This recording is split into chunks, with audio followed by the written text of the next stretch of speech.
അസ്സലാമു അലൈക്കും വറഹ്മത്തുള്ളാഹി വബറകാതുഹു. പ്രിയപ്പെട്ട മോമിനിങ്ങളെ, റമളാൻ മാസത്തിൽ പ്രത്യേകമായുള്ള ഒരു സുന്നത്ത് നിസ്കാരമാണ് തറാവീഹ് എന്നുള്ള സുന്നത്ത് നിസ്കാരം. ജമാഅത്ത് സുന്നത്തുള്ള സുന്നത്ത് നിസ്കാരമാണ്. 20 റക്അത്താണ്, 10 സലാം കൊണ്ട് നിസ്കരിക്കപ്പെടുന്ന നിസ്കാരമാണ്.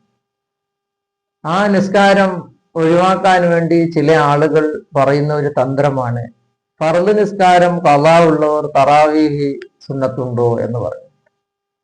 ഫർദ് നിസ്കാരം ഖളായതിന്റെ കണക്ക് എങ്ങനെയാണ്? ഒരാൾക്ക് ഫർദ് നിസ്കാരം ഖളായിട്ടുണ്ട്, കാരണമില്ലാതെ ഒരാൾക്ക് ഫർദ് നിസ്കാരം ഖളായിട്ടുണ്ടെങ്കിൽ പെട്ടെന്ന് ഖളാ വീട്ടൽ നിർബന്ധമാണ്. എല്ലാ സമയങ്ങളും അതിനു വേണ്ടി ചെലവഴിക്കണം എന്നതാണ്. അവന്റെ അത്യാവശ്യമായ കാര്യങ്ങൾ ഒഴിച്ച് ബാക്കിയുള്ള സമയങ്ങളെല്ലാം അതിനു വേണ്ടി നീക്കിവെക്കണം എന്നതാണ്. എന്നാൽ റമളാൻ വരുമ്പോൾ പ്രത്യേകം ഒരു സംശയം വരുന്നത് എന്തുകൊണ്ടാണ്? റമളാനിലുള്ള തറാവി ഒഴിവാക്കാൻ വേണ്ടിയാണോ? മാത്രമല്ല, ചില ആളുകൾ ഒരു സംശയം ചോദിച്ചിട്ടുണ്ട്. അതായത് റമളാനിൽ നിസ്കരിക്കുന്ന ഈ തറാവി നിസ്കാരത്തോടു കൂടെ മുമ്പ് ഖളായ സുബഹി നിസ്കാരം കരുതിയാൽ 2ന്റെ കൂലി കിട്ടുമെന്ന് ചില ആളുകൾ പറയുന്നു എന്ന് പറഞ്ഞു. ഒരു കാര്യം ഇവിടെ മനസ്സിലാക്കേണ്ടത്, സുന്നത്ത് നിസ്കാരം 2 വിധം സുന്നത്ത് നിസ്കാരമുണ്ട്. അതായത് വേറെ ഫർദിലോ സുന്നത്തിലോ ഉൾക്കൊള്ളുന്ന സുന്നത്ത് നിസ്കാരം, വേറെ ഫർദിലോ സുന്നത്തിലോ ഉൾക്കൊള്ളാത്ത സുന്നത്ത് നിസ്കാരം, അങ്ങനെ 2 നിരക്ക്. തറാവി നിസ്കാരം എന്നുള്ളത് വേറൊരു നിസ്കാരത്തിൽ ഉൾക്കൊള്ളുന്ന നിസ്കാരമല്ല. അതുകൊണ്ട് തറാവീഹും സുബഹി നിസ്കാരവും ഖളായ സുബഹി നിസ്കാരവും തറാവീഹ് കരുതിയിട്ട് ഒരാൾ നിസ്കരിച്ചു കഴിഞ്ഞാൽ അവന്റെ തറാവിയും പോയി, സുബഹിയും പോയി. അതാണ് ഇമാമിങ്ങൾ പറഞ്ഞത്. അന്നഫുലുൽ മഖ്സൂദ് ലാ യൻദരിജു ഫീ ഗൈരിഹി വലാ യുതഅദ്ദാ ബിഹി ബൽ ലൗ നവാഹു മാ മിസ്ലിഹി ഔ മാ ഫർളിൻ ലം യൻഅഖിദ്. ബാത്തിലാവ് എന്നല്ല പറഞ്ഞത്, അത് നിസ്കാരം തന്നെ ആവുകയില്ല എന്നതാണ് പറഞ്ഞത്. ഒരാള് തറാവി നിസ്കാരത്തോടു കൂടെ ഖളായി പോയ സുബഹി നിസ്കാരത്തിന് കരുതിയിട്ടുണ്ടെങ്കിൽ തറാവിയും പോയി, സുബഹി നിസ്കാരം പോയി. പിന്നെ എന്താണ് അത്? ചില ആളുകൾ ഇങ്ങനെ പറഞ്ഞതാവാം, അതായത് ഏതായാലും നിങ്ങൾ 20 റക്അത്ത് തറാവി നിസ്കരിക്കാൻ ഉദ്ദേശിച്ചവരില്ല, അതുകൊണ്ട് ആ 20 മുമ്പ് ഖളായി പോയ ഒരു 10 ദിവസത്തിന്റെ സുബഹി ആയിക്കോട്ടെ, ഈ 2 റക്അത്ത് ഞാൻ നിസ്കരിച്ചോളി എന്ന് പറയും.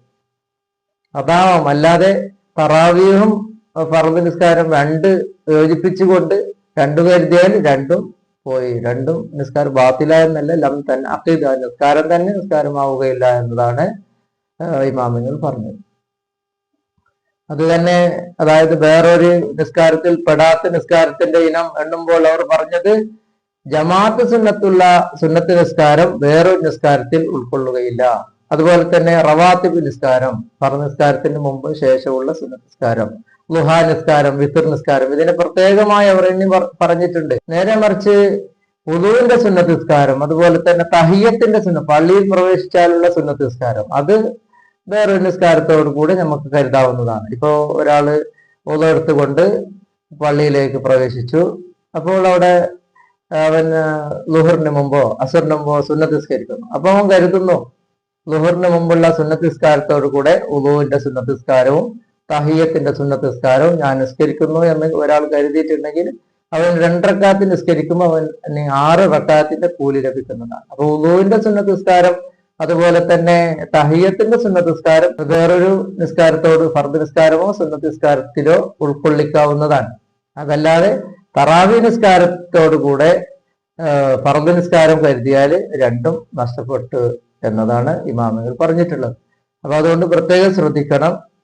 അപ്പൊ നമ്മള് ഫർദ് നിസ്കാരം ഖളായിട്ടുണ്ടെങ്കിൽ ഖളാ വീട്ടണം. അത് റമളാൻ വരുമ്പോൾ ഖളാ വീട്ടാൻ വെക്കുന്നതല്ല, അത് മുമ്പ് തന്നെ ഖളാ വീട്ടി തീർക്കേണ്ടതാണ് അതിന്റെ ഒരു മര്യാദ. അപ്പൊ അങ്ങനെ അതുമായിട്ട് എന്തെങ്കിലും സംശയം ഉണ്ടെങ്കിൽ ചോദിക്കാവുന്നതാണ് ഇൻഷാ അല്ലാഹ്. അല്ലാഹു റബ്ബ് സുബ്ഹാനഹു വ തആല നമുക്ക് ഇൽമ് ധാരാളം പഠിക്കാൻ അല്ലാഹു തആല തൗഫീഖ് ചെയ്യുമാറാകട്ടെ. അസ്സലാമു അലൈക്കും വറഹ്മത്തുള്ളാഹി വബറകാതുഹു.